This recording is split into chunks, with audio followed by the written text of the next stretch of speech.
The stars had always belonged to the Vorath Empire. For 3,000 years, they had spread across the darkness of space like a disease that could not be stopped. They had conquered 47,000 worlds. They had enslaved billions of creatures from hundreds of different species. They had crushed every rebellion, destroyed every resistance, and burned every world that dared to say no. At the center of this great and terrible empire sat Archon Kael'thas, the undying emperor. He had ruled for 3 millennia. He had never lost a war. He had never known defeat. To the countless species under his control, he was not just a ruler, he was a god. The Vorath themselves were tall creatures, standing nearly 8 feet high. Their skin was dark purple, almost black, and their eyes glowed with a faint red light. They had evolved as predators on a harsh world, and they had never stopped hunting. Now, instead of animals, they hunted civilizations. On this particular day, the Imperial flagship Eternal Sovereignty drifted through the cold void of space. It was a massive vessel, stretching 3 kilometers from end to end. Its hull was covered with weapons that could crack open planets. Inside, 15,000 Vorath crew members went about their duties with the quiet efficiency of a species that had perfected the art of war. High Commander Vexaris stood on the bridge, looking out at the stars through the massive viewing window. She was old by Vorath standards, nearly 800 years, but she was still strong. She had personally led the conquest of over 200 worlds. She had seen species beg for mercy. She had watched civilizations burn. None of it bothered her anymore. A junior officer approached and bowed low. "High Commander, the long-range probes have completed their survey of the Sol system." Vexaris turned slowly. The Sol system was a tiny, unremarkable collection of planets in a distant spiral arm of the galaxy. The Empire had ignored it for thousands of years because there was nothing of value there. But now, their expansion had finally reached that lonely corner of space. "What did they find?" she asked. The officer pulled up a holographic display. A small yellow star appeared, surrounded by 8 planets. The 3rd planet from the star was highlighted in blue. "A populated world, High Commander. The inhabitants call it Earth. They are a young species. They have only had technology for a few hundred years. They have not yet discovered faster-than-light travel. They have no energy shields, no planetary defense grid, and no unified government. They are still fighting wars among themselves." Vexaris studied the display. The planet was beautiful, she had to admit. Blue oceans, green continents, white clouds swirling across its surface. It would make a fine addition to the Empire. "Classification?" she asked. "Class 7 pre-ascension civilization," the officer replied. "Primitive. No threat whatsoever." Vexaris almost laughed. Class 7 was the lowest rating the Empire gave to intelligent species. It meant they were barely more advanced than animals. Conquering them would be like stepping on insects. "The Archon has given you the honor of claiming this world," the officer continued. "A routine subjugation mission." The other officers on the bridge chuckled quietly. This was not an honor. This was a joke. Vexaris was one of the greatest military commanders in the Empire, and she was being sent to conquer primitives who still burned dead plants for energy. It was almost insulting. But orders were orders. "Assemble a conquest fleet," Vexaris commanded. 200 warships should be sufficient." 200, High Commander? The officer seemed surprised. For a Class 7 world, surely 50 would be more than enough. "I do not take chances," Vexaris replied coldly. "Even insects can bite if you are careless." Within a week, the fleet was assembled. 200 of the Empire's warships gathered in formation, their dark hulls gleaming with barely contained power. Each ship carried enough weapons to devastate a continent. Together, they could reduce an entire planet to ashes in a matter of hours. Vexaris stood on the bridge of the Eternal Sovereignty as the fleet prepared to jump to faster-than-light speed. Around her, officers worked at their stations with calm professionalism. They had done this many times before. They would do it many times again. "Set course for the Sol system," Vexaris ordered. "Begin the jump." The stars stretched into lines of light, and the fleet vanished into the void. They emerged, 3 days later, at the edge of the Sol system. Vexaris looked out at the distant yellow sun and the tiny blue dot that was their target. From here, Earth looked peaceful, innocent, unaware of the death that was coming for it. "Open a communication channel," Vexaris commanded. "Broadcast the standard ultimatum on all frequencies." The communication officer nodded and began the transmission. The message was simple and direct, translated into every language the probes had detected on the planet below. "Attention, inhabitants of Earth. This is High Commander Vexaris of the Vorath Galactic Empire.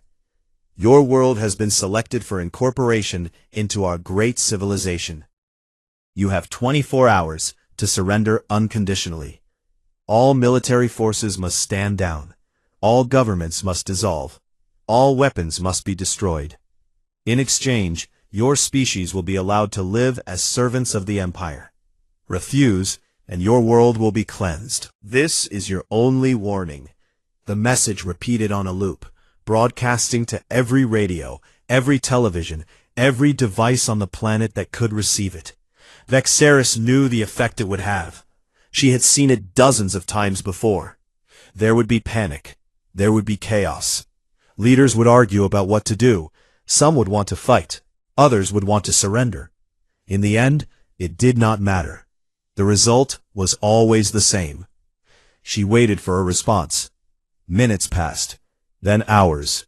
The fleet drifted closer to Earth, passing the outer planets one by one. Still, there was no reply. "Curious," Vexaris murmured. "They are not responding." "Perhaps they do not believe us," her lieutenant suggested.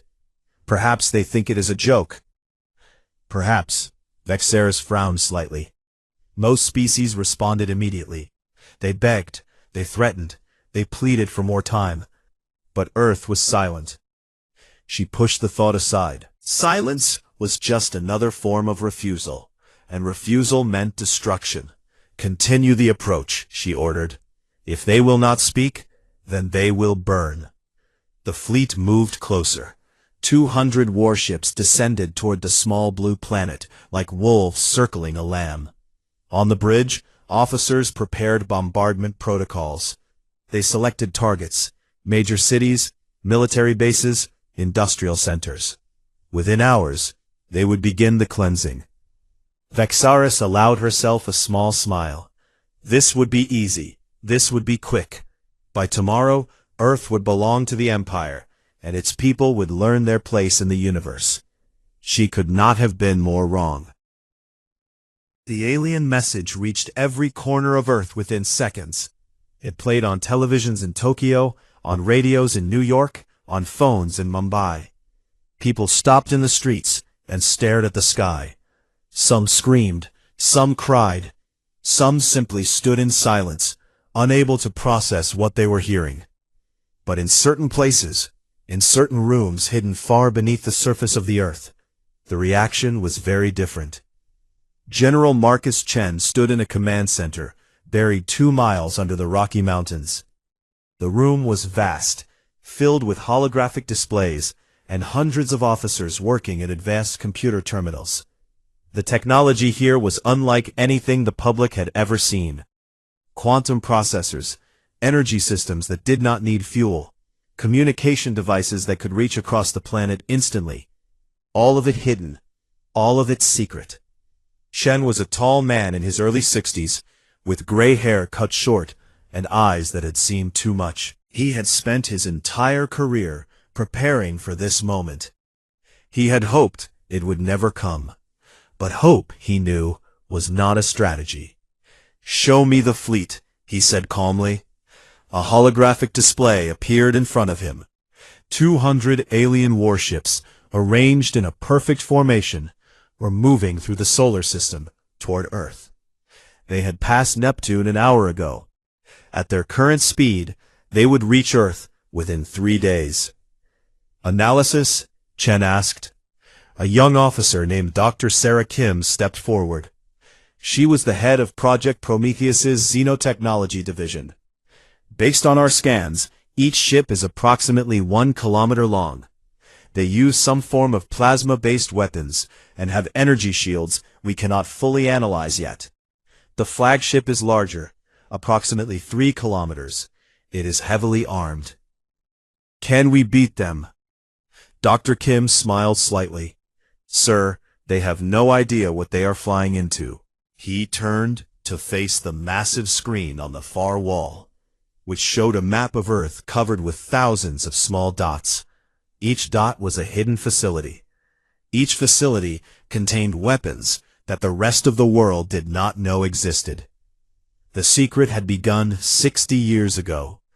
In 1966, a small alien spacecraft had crashed in the remote wilderness of Siberia. The Soviet Union found it first, but they quickly realized they could not keep such a discovery to themselves. Within months, the major powers of the world were brought into the secret. Americans, Soviets, Chinese, Europeans. For the first and only time in human history, they agreed to work together. The crash site revealed something terrifying. The alien ship had been fleeing from something. Its database contained records of a vast empire that conquered and enslaved entire civilizations. The Vorath, they were called, and sooner or later they would find Earth. So humanity began to prepare. They called it Project Prometheus. On the surface, the world continued as normal. Nations argued, wars were fought, people lived their ordinary lives. But beneath the surface, in secret facilities on every continent, humanity built its true defense. They studied the crashed ship. They learned its secrets. They improved upon its technology. Within 20 years, they had developed energy weapons far more powerful than anything the original ship had carried. Within 40 years, they had created something entirely new, something that worked on principles the aliens had never discovered. They called it the erasure field. It did not destroy matter. It simply removed it from existence, folding space in ways that the laws of physics said should be impossible. The scientists who created it did not fully understand how it worked. They only knew that it did. 12,000 facilities around the world were equipped with erasure cannons. They were hidden under mountains, beneath the oceans, inside ordinary-looking buildings. Satellites in orbit carried smaller versions. All of them were connected to a single command network, ready to activate at a moment's notice. And now, that moment had arrived. Chen picked up a secure phone and connected to the emergency line. Within seconds, he was speaking to the other leaders of Project Prometheus. The President of the United States appeared on one screen, the Premier of China on another, the President of Russia, the Prime Ministers of the UK, India, Japan, and a dozen other nations. All of them had been briefed. All of them had prepared for this day. Ladies and gentlemen, Chen said, the Vorath have arrived. We have seen the message, the American president replied.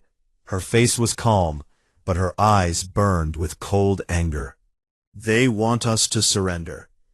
They want us to become slaves, the Chinese premier added. Our children and our children's children, serving them forever. That will not happen, Chen said firmly. I am requesting authorization to activate the Prometheus protocol. There was a moment of silence. This was the decision they had always known might come. If they activated Prometheus, there was no going back. Earth would reveal itself to the universe. The secret they had kept for 60 years would be gone forever. The Russian president spoke first. If we do nothing, we die as slaves. If we fight, we die as free people. I vote yes. One by one, the others agreed. The vote was unanimous. Authorization granted, the American president said. General Chen, you may proceed. Chen ended the call and turned to his command team. Begin activation sequence. All Prometheus facilities, are to come online. Full combat readiness within 48 hours. Around the world, hidden facilities began to wake up. Massive doors opened under mountains, revealing cannons the size of buildings. Submarines surfaced and deployed weapons platforms that unfolded like deadly flowers. Satellites changed their orbits, positioning themselves for maximum coverage. In cities around the world, people looked up at the sky and prayed. They did not know about Project Prometheus. They did not know about the weapons that were protecting them. All they knew was that aliens were coming, and they were afraid. But in the hidden command centers, there was no fear, only grim determination. Dr. Kim approached Chen with a tablet in her hands. "Sir, should we respond to their message?" Chen thought for a moment. The Vorath expected fear. They expected panic and pleading and desperate attempts to negotiate. They had seen it 1,000 times before. "Not yet," he said. "Let them come closer. Let them think we are paralyzed with terror. When the time is right, we will speak." "And what will we say?" Chen looked at the holographic display showing the approaching fleet. 200 warships, carrying enough power to destroy civilizations. The Vorath thought they were gods. They thought humanity was nothing but insects to be crushed. They were about to learn the truth. "We will say goodbye," Chen replied quietly, "because when this is over, there will be no one left to hear our message." The countdown began. 48 hours until the fleet reached Earth. 48 hours until the battle that would change the history of the galaxy forever. Humanity waited in silence, not the silence of fear, the silence of a predator, ready to strike. High Commander Vexaris had not slept in 2 days. She stood on the bridge of the Eternal Sovereignty, staring at the blue planet that grew larger with each passing hour. Something was wrong. She could feel it in her bones, in the ancient predator instincts that had kept her alive for 800 years. Earth was too quiet. "Report," she demanded for the 10th time that hour. Her lieutenant checked his instruments. "The planet shows no signs of military mobilization, High Commander. No fleet launches, no weapons platforms coming online.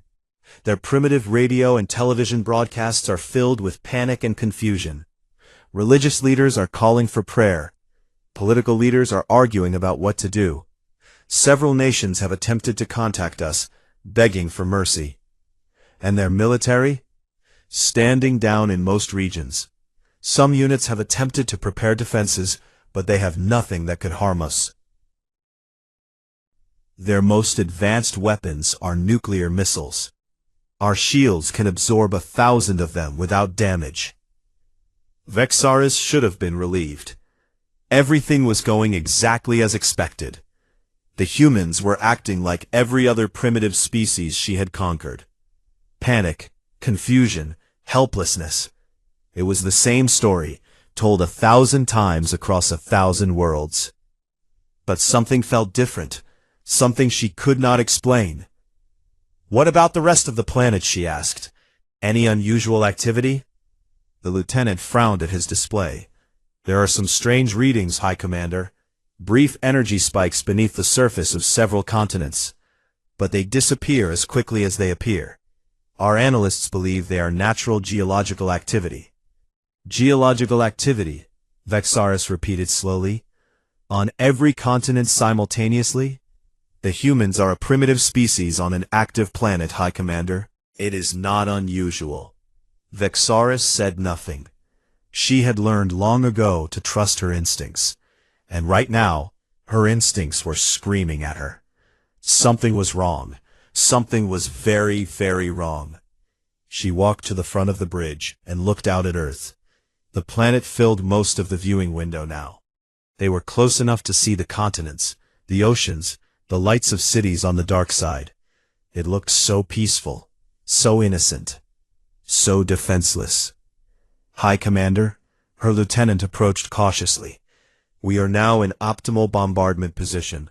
Shall I order the fleet to begin the cleansing?" Vexaris hesitated.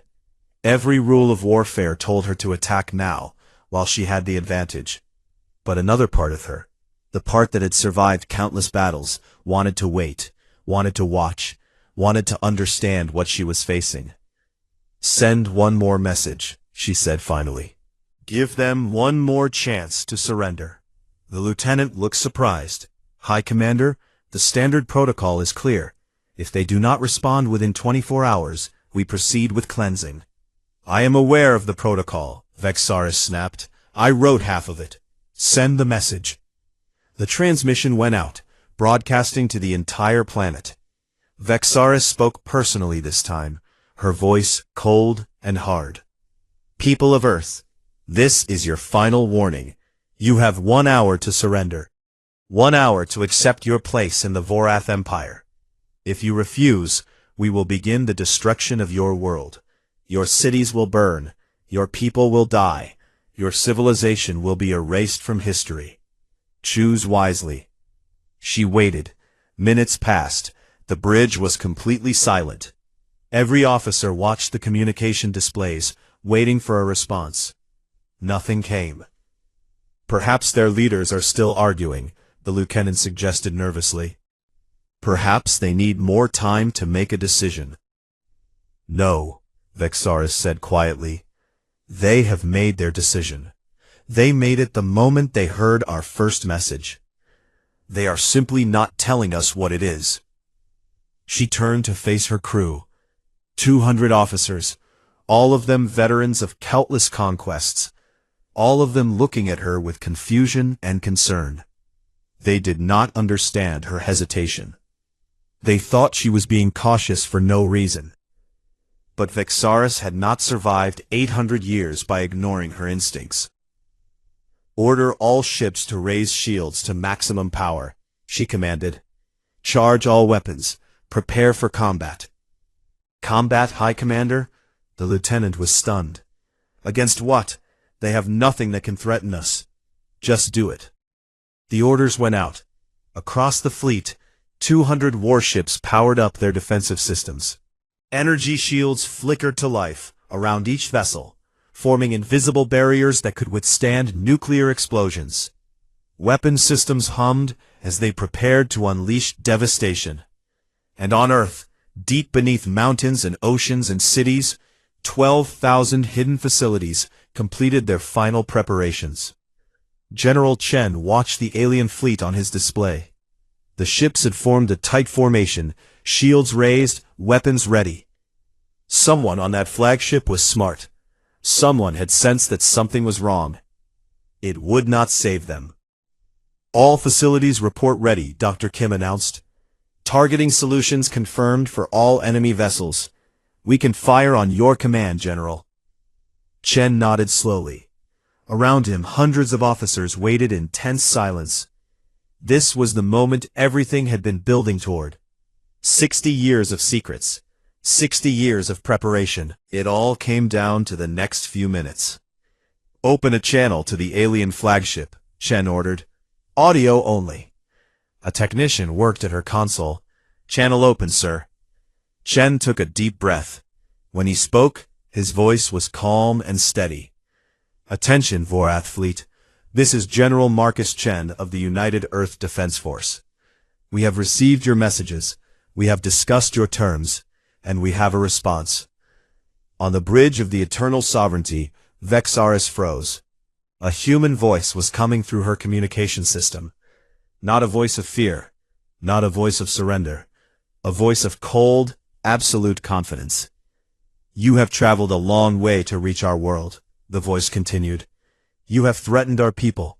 You have demanded our submission. You have promised to destroy everything we have built if we do not obey." Vexaris gripped the railing in front of her. Her hearts were pounding. Something was very, very wrong. "We want you to know something," the voice said. "We have been watching the stars for 60 years.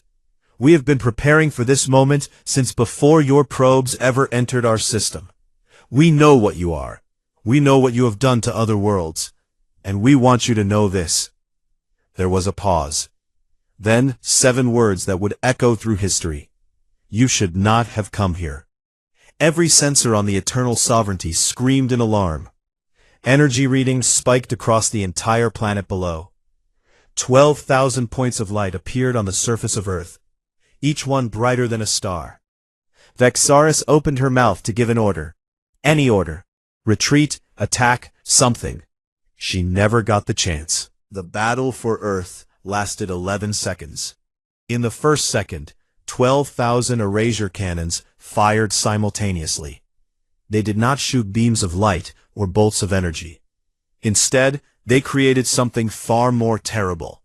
Each cannon generated a field of distorted space, a bubble of twisted reality that expanded outward at the speed of light. In the second, the first fields reached the Vorath fleet.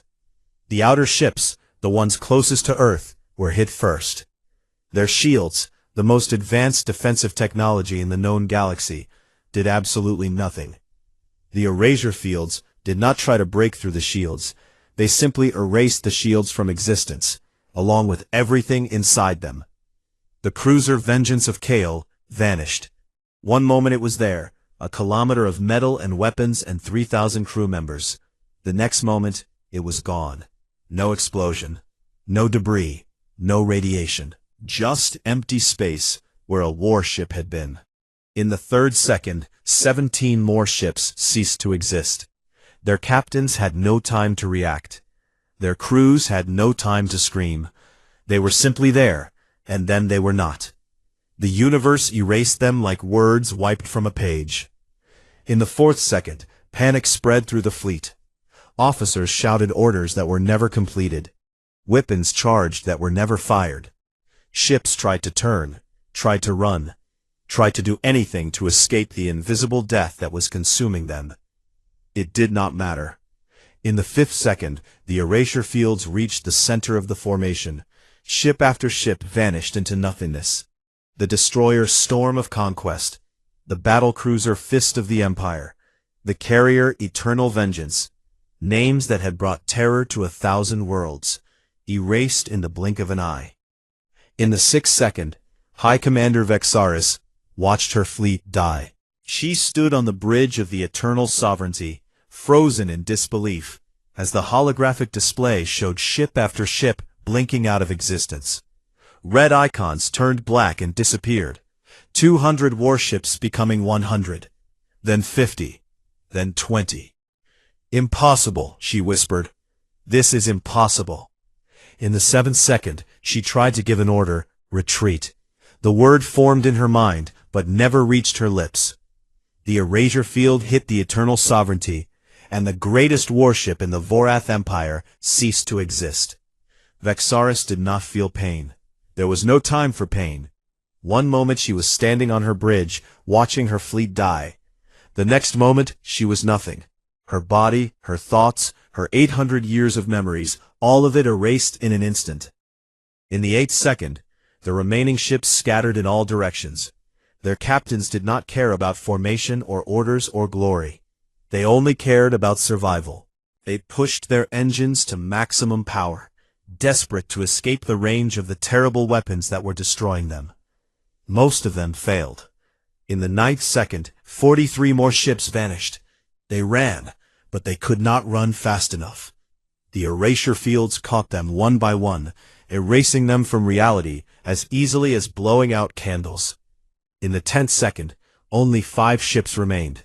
They had been at the very edge of the formation, the farthest from Earth.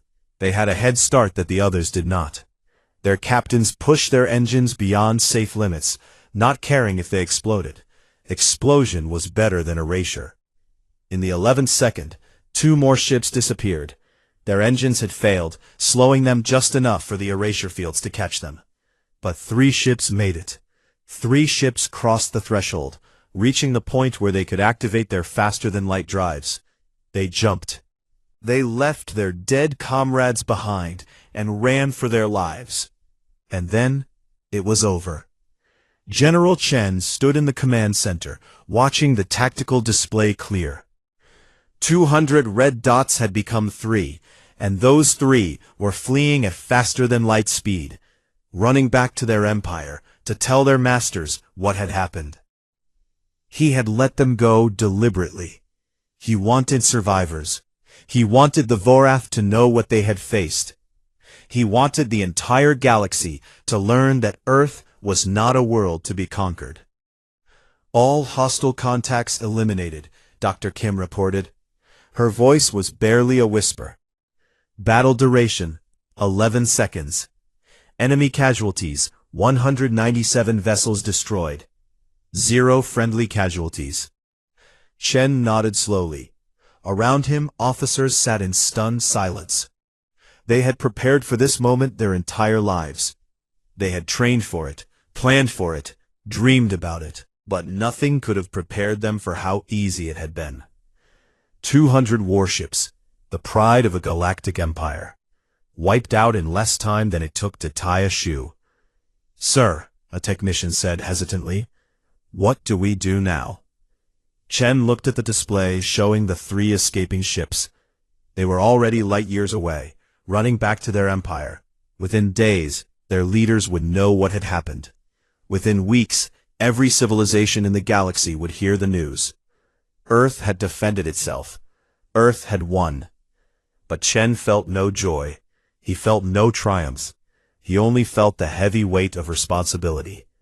They had revealed themselves to the universe. There was no going back now. The secret they had kept for 60 years was gone forever.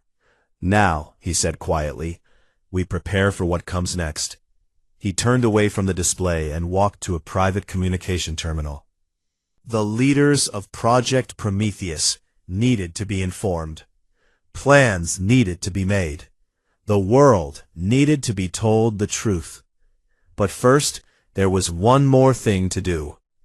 "Dr. Kim," Chen said, "prepare a message for transmission. Not to the Vorath. To everyone. Every world they have conquered. Every species they have enslaved. I want them all to hear what happened here today." Kim nodded and began working at her console. "What should the message say, sir?" Chen thought for a long moment. The words needed to be perfect. They needed to give hope to the hopeless and warning to the wicked. They needed to announce humanity to the galaxy in a way that would never be forgotten. "Tell them the truth," he said finally. "Tell them that a great empire tried to conquer a small world. Tell them that the small world said no. And tell them that humanity is watching now. We are watching, and we will not stand by while innocents suffer." Outside, the sun rose over the Rocky Mountains. It was a new day, a new era, the first day of Earth's true history. The universe had changed forever. And somewhere in the darkness between stars, 3 battered ships fled toward home, carrying news of a nightmare that their masters would not believe.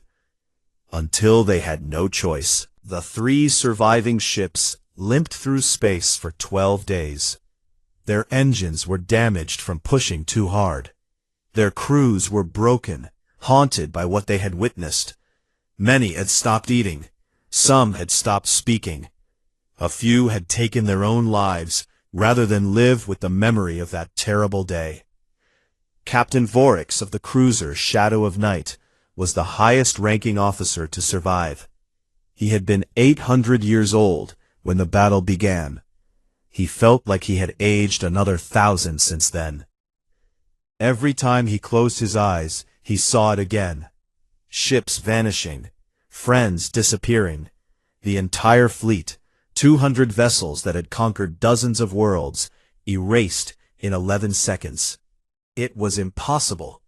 It violated everything the Vorath believed about the universe. They were the most powerful civilization in existence. They had never been defeated. Until now.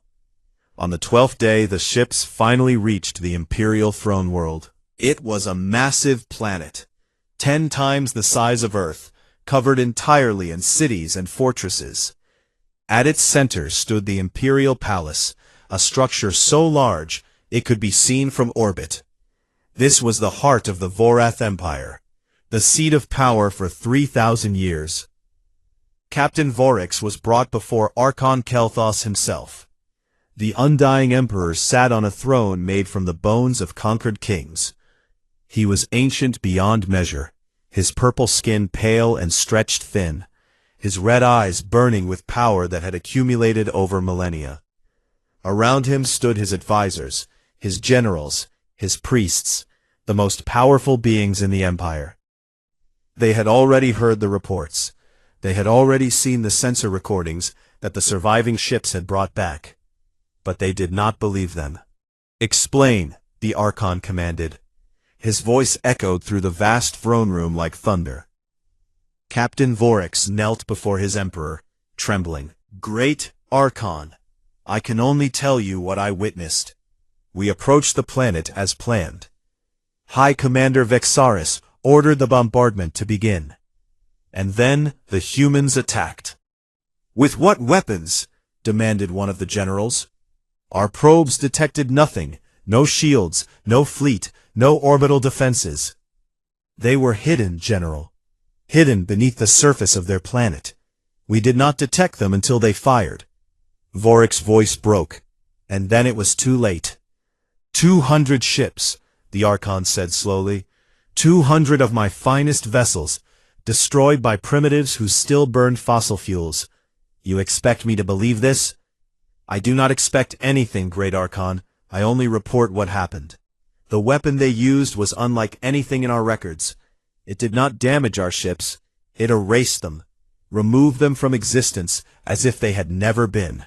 The Archon stared down at the kneeling captain, with eyes that had seen empires rise and fall. For the first time in 3,000 years, something flickered in those ancient eyes. Fear. "Leave us," the Archon commanded. "All of you. I wish to be alone." The throne room emptied. Captain Vorax was led away by guards. The advisors and generals retreated to their chambers, and the undying emperor sat alone on his throne, staring at nothing. He had conquered 47,000 worlds. He had crushed every enemy that had ever challenged him. He had believed, truly believed, that he was invincible. Now he knew the truth. Somewhere in the universe, on a tiny blue planet orbiting an unremarkable yellow star, there was a species that could destroy everything he had built. And they had let his ships escape. They wanted him to know. 1 week later, a probe appeared in orbit around the throne world. It had not traveled through normal space. It had not used any form of faster-than-light technology that the Vorath understood. One moment the space was empty. The next moment the probe was there. It had crossed 40,000 light-years in an instant, using a method of travel that should have been impossible. The probe broadcast a message, not just to the throne world, to every world in the Empire, to every planet the Vorath had ever conquered, to every species that served them as slaves. The message played on every screen, every speaker, every communication device in the known galaxy. A human face appeared, a man with gray hair and steady eyes. Behind him stood the flags of 100 nations, united together. "This is General Marcus Chen, speaking on behalf of the United Earth Defense Force and the people of Earth." Across the galaxy, billions of beings stopped what they were doing to watch. 7 days ago, the Vorath Empire sent 200 warships to conquer our world. They demanded our surrender. They threatened to destroy our civilization if we refused. They expected us to kneel. Chen paused. His expression was hard, but not cruel. "We did not kneel. We fought. And in 11 seconds, we destroyed their fleet. 197 warships, erased. This is not a boast. It is a fact. The Vorath have the recordings. They know the truth." On slave worlds throughout the Empire, people began to gather around screens. Species that had been conquered generations ago, who had forgotten what freedom felt like, watched with growing hope. "We have accessed the Vorath database," Chen continued. "We know what they have done. We have seen the records of conquered worlds, enslaved peoples, destroyed civilizations. We know that right now billions of beings live under their rule, serving masters who see them as nothing more than tools. The general leaned forward. To the Vorath Empire, we say this: we are not your enemy. We have no desire for war. We have no interest in conquering your worlds or enslaving your people. But we will not stand by while you continue to enslave others. Free your conquered peoples. Dismantle your war machine. Become a civilization worthy of the stars. His eyes hardened. There will be no second warning. We know where your worlds are. We can reach them whenever we choose. If you continue your path of conquest and cruelty, we will stop you. Not with threats, not with negotiations. We will simply stop you. He paused again, and when he spoke next, his voice was softer. To the enslaved peoples of the galaxy we say this: we see you, we know you're suffering, and we want you to know that you are not alone. Earth stands with you. We will be watching, we will be waiting, and when the time is right, we will help you find your freedom. The transmission ended. The screen went dark. Across the Empire, there was silence. Then, slowly, something began to happen. On worlds that had known nothing but obedience for centuries, people began to whisper. They whispered a word they had almost forgotten: hope. On Earth, General Chen turned away from the camera. Dr. Kim stood beside him, her eyes wet with tears. "Do you think they heard us?" she asked. Chen looked up at the stars. Somewhere out there, billions of beings were learning that the universe had changed, that the mighty Vorath were not invincible, that a small blue world had stood against them and won. "They heard," he said quietly, "and nothing will ever be the same." The message spread like fire through the galaxy. It could not be stopped. It could not be contained. Every world that heard it was changed forever. The Vorath Empire did not fall that day, but it began to tremble. And humanity, watching from their small blue world, waited patiently for what would come next. They had always been ready. The universe just hadn't known it yet.